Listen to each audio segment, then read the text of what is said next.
Martial Universe. Bab 5. Judul, Jimat Batu Misterius. Apa ini? Lindong menatap kosong pada objek di tangannya. Itu tampak seperti sepotong batu berwarna abu-abu samar dan kira-kira sebesar 2 jari disatukan. Meskipun itu tampak seperti batu, ketika dia menggenggamnya di telapak tangannya, anehnya terasa lembut. Jenis kelembutan ini tidak terasa seperti batu, namun juga tidak seperti batu giok dan bahkan lebih tidak seperti kayu. Seperti batu namun bukan batu, seperti batu giok namun bukan batu giok, seperti kayu namun bukan kayu. Setelah Lindong dengan susah payah naik ke atap gua dan mencari, dia akhirnya berhasil menemukan potongan batu ini di celah tersembunyi.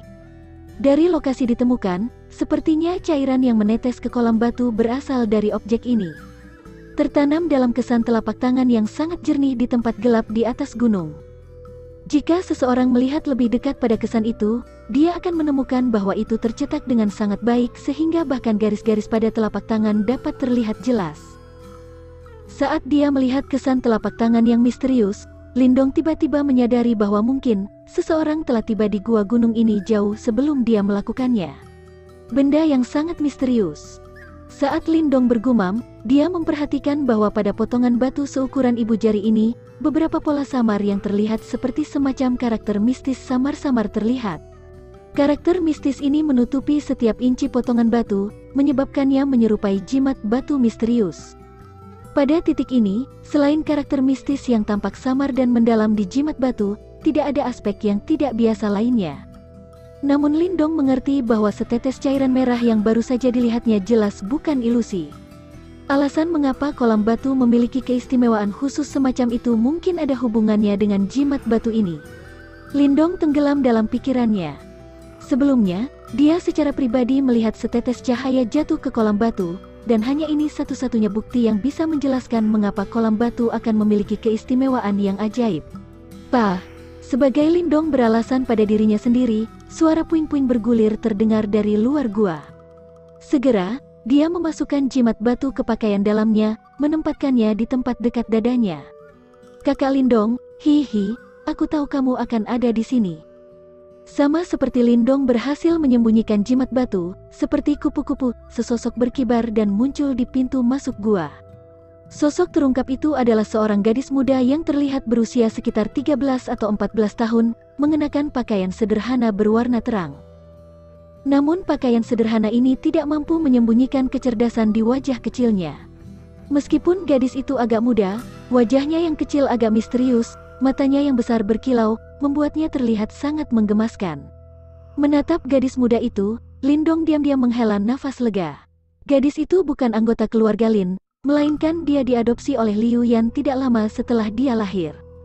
Dia sedikit lebih muda dari Lindong, jadi mereka berdua tumbuh bersama dan hubungan mereka mirip dengan kakak dan adik, sangat intim.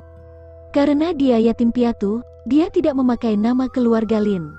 Jadi Liu Yan membantu memilih nama yang baik untuknya, King Tan. Dan seperti namanya, dia penuh keaktifan seperti kayu cendana. Kakak Lindong, langit hampir gelap, ibu telah memanggilmu cukup lama. King Tan tertawa riang saat dia mendekat, tangan kecilnya secara alami menarik lengan Lindong saat dia menyeretnya keluar dari gua. Saat dia berjalan, dia bergumam. Jika langit menjadi gelap, kamu tidak akan bisa melihat jalan batu di sini, jangan bilang padaku bahwa kamu berencana tidur di gua seperti sebelumnya. Menatapnya King Tan yang ada di sampingnya, yang suaranya berkicau seperti burung, Lindong tidak bisa menahan tawa. Segera setelah itu, lengannya bergerak sedikit menyentuh area dadanya. Di tengah dadanya ada jimat, yang memancarkan sensasi dingin. Meskipun dia tidak tahu dari mana jimat batu ini berasal, intuisi Lindong mengatakan kepadanya bahwa itu jelas bukan hal yang biasa. Saat cahaya redup malam menyelimuti daratan, sinar bulan yang dingin dan menyegarkan mengalir turun, menyapu sisa-sisa panas dari siang hari. Di kamar, Lindong tertidur lelap. Helai cahaya bulan disemprotkan dari jendela, beberapa di antaranya menyinari tubuh Lindong. Tiba-tiba, sinar bulan mulai beriak seperti air, segera setelah adegan aneh terjadi. Cahaya bulan tiba-tiba mulai berkumpul di daerah dada Lindong, seolah-olah sebagai tanggapan, jimat batu sederhana mengeluarkan sedikit cahaya, menyebabkannya samar-samar terlihat di pusat cahaya. Saat jimat batu bersinar, Lindong yang semula tidur mulai sedikit membuka matanya. Namun, sebelum dia bisa sepenuhnya membuka matanya, pusing tiba-tiba menyembul dari kedalaman pikirannya. Setelah itu, dia secara mengejutkan menemukan dirinya dalam ruang gelap gulita. Tidak ada cahaya di sini, hanya kesunyian dan dingin. Perubahan mendadak ini menyebabkan rasa takut muncul di hati Lindong. Tidak peduli apa, dia masih anak berusia 14 tahun. Kekekeke, saat Lindong tersedak ketakutan, suara tiba-tiba memecah keheningan ruang gelap gulita. Segera setelah itu, sosok yang bersinar tiba-tiba muncul di hadapannya.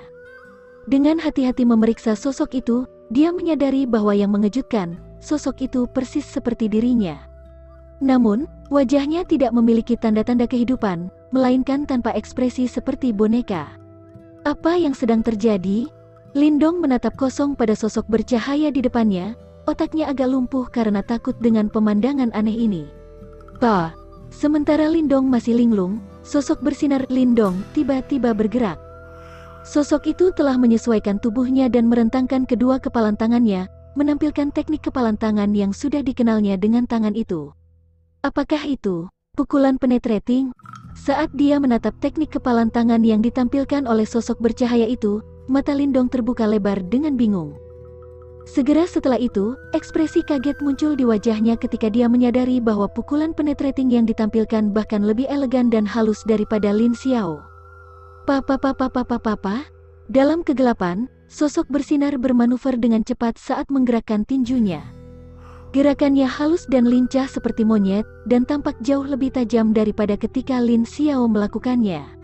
9 gema renyah, Lindong menatap dengan kagum pada sosok bercahaya yang mirip dengannya hampir sempurna. Ketika sosok itu mengeksekusi penetrating pukulan, dia bisa dengan jelas mendengar 9 gema yang menggelegar.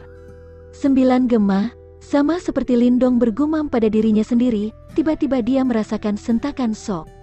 Sama seperti sosok bersinar selesai melakukan serangkaian teknik tinju itu, tubuhnya tersentak aneh. Segera, gema lembut bergema dari lengannya. Apa? Suara yang dihasilkan sangat lembut. Hanya karena Lindong dalam keadaan siaga tinggi dalam ruang sepi ini, dia bisa mendengar suara terakhir itu. 10 gema, Lindong menatap sosok yang bersinar dengan takjub. Dia jelas tahu bahwa seharusnya hanya ada 9 gema yang dihasilkan dari pukulan penetrating, namun sosok bercahaya ini mampu menghasilkan gema ke-10. Pada titik ini, Lindong cukup yakin bahwa bahkan jika ayahnya secara pribadi melakukan pukulan penetrating, ia tidak akan dapat menghasilkan gema terakhir ini. Apa yang sedang terjadi? Lindong terkejut melihat ini. Beberapa saat kemudian, dia akhirnya mendapatkan kembali ketenangannya dan mulai merenungkan situasinya. Meskipun dia hanya menyaksikannya sekali, Lindong bisa merasakan bahwa penetrating pukulan yang ditampilkan oleh sosok yang bersinar itu bahkan lebih alami dan tajam daripada ayahnya, atau mungkin sempurna. Adapun mengapa sosok yang bersinar ini mampu menampilkan kemampuan unik seperti itu, Lindong tidak tahu apa-apa. Meskipun demikian, dia mengerti bahwa kali ini, dia telah menemukan harta karun. Saat pemikiran ini terlintas di benak Lindong, sosok yang bersinar belum menghilang. Sebagai gantinya, itu sekali lagi menampilkan set penetrating pukulan yang sama, memulai kembali dari awal. Saat Lindong menatap sosok bercahaya lincah, ia menyadari bahwa ketakutan yang mengganggunya pada awalnya telah menghilang secara tidak sadar. Merasa sedikit tersesat, dia memutuskan untuk mengumpulkan semangatnya dan berkonsentrasi pada sosok yang bersinar. Dengan ekspresi yang sangat serius, dia mengamati setiap gerakan berulang-ulang, bahkan menghafal detail paling kecil dalam setiap gerakan. Setelah mengamati selama beberapa waktu, Lindong akhirnya berubah sikap.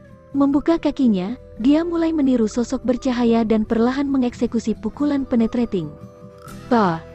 Dalam kegelapan berdiri dua sosok yang sama, satu bayangan manusia dan satu bayangan bersinar, tanpa henti mengulangi set teknik tinju yang sama.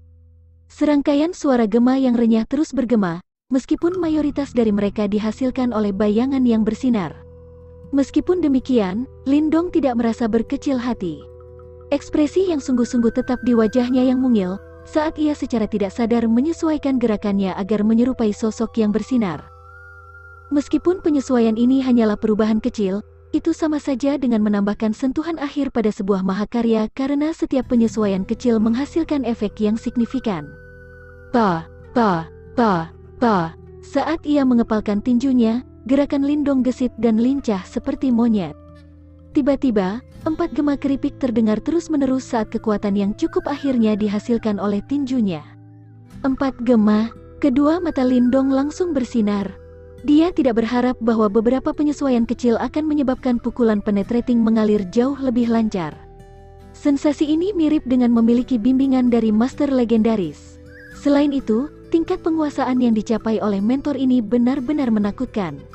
Lindong sangat gembira.